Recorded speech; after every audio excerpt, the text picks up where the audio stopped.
यमुनानगर पहुंची हरियाणा बीजेपी की प्रदेश अध्यक्ष अर्चना गुप्ता ने कार्यकर्ताओं के साथ बैठक की। इस दौरान उन्होंने संगठन को मजबूत करने और बूथ स्तर तक पार्टी की पहुंच बढ़ाने का संदेश दिया। अर्चना गुप्ता ने SIR अभियान को लेकर कहा कि कार्यकर्ताओं को पूरी जिम्मेदारी के साथ काम करना होगा ताकि कोई भी व्यक्ति गलत तरीके से वोट न बनवा सके। उन्होंने कहा कि यमुनानगर औद्योगिक क्षेत्र है जहां दूसरे राज्यों से भी बड़ी संख्या में लोग रहते हैं, इसीलिए मतदाता सूची की पूरी जांच की जाएगी। जो लोग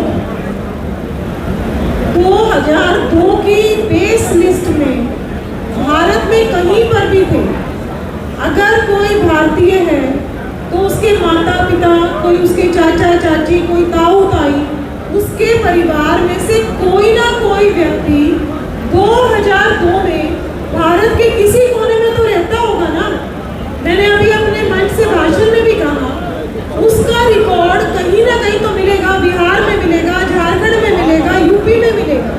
जो मजदूर भाई हरियाणा में काम करने के लिए आए हैं, हमने किसी भी मजदूर की, हम ऐसी बात नहीं करेंगे किसी भी मजदूर की वोट यहाँ पर अगर बनी हुई है तो वो कटेगी, लेकिन उसका रिकॉर्ड भारत में कहीं ना कहीं तो होना चाहिए ना। अगर वो 2002 में उसके माता पिता पश्चिम बंगाल में रह रहे थे, बिहार में रह रहे थे, यूपी में रह रहे थे, झारखंड में रह रहे थे, तो उन सबकी वोट रहेगी, किसी की ऐसे वोट नहीं काटी जाएगी। लेकिन जिसका 2002 में कोई भी परिवार भारत में नहीं रह रहा था, तो वो क्या दर्शाता है? अर्चना गुप्ता ने कहा कि बीजेपी महिलाओं को सम्मान और राजनीति में आगे बढ़ाने का अवसर देने वाली पार्टी है। उन्होंने कहा कि उनका उद्देश्य ज्यादा से ज्यादा महिलाओं को संगठन और राजनीति से जोड़ना है। वहीं कांग्रेस पर निशाना साधते हुए उन्होंने कहा कि आज कांग्रेस के पास मजबूत नेतृत्व नहीं है।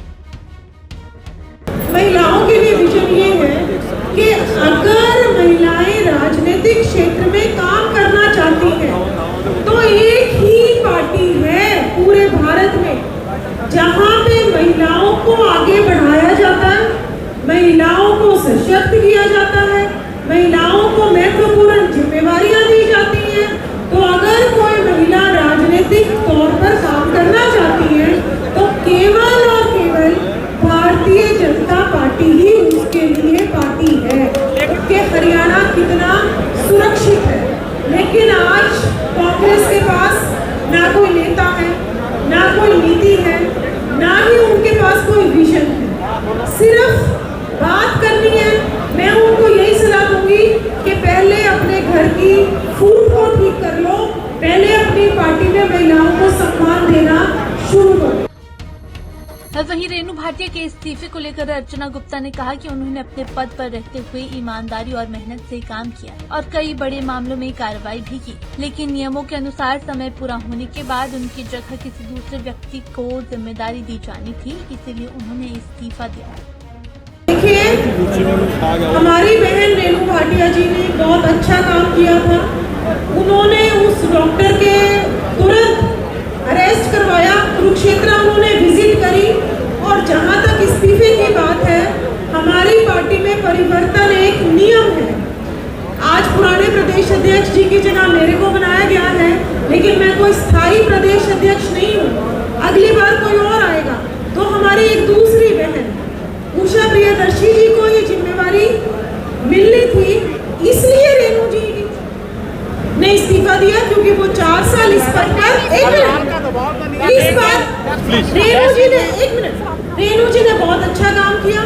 वो मेरे को आके सारी बात बता के भी गई कि कैसे डॉक्टर तुरंत हिरासत में ले लिया गया।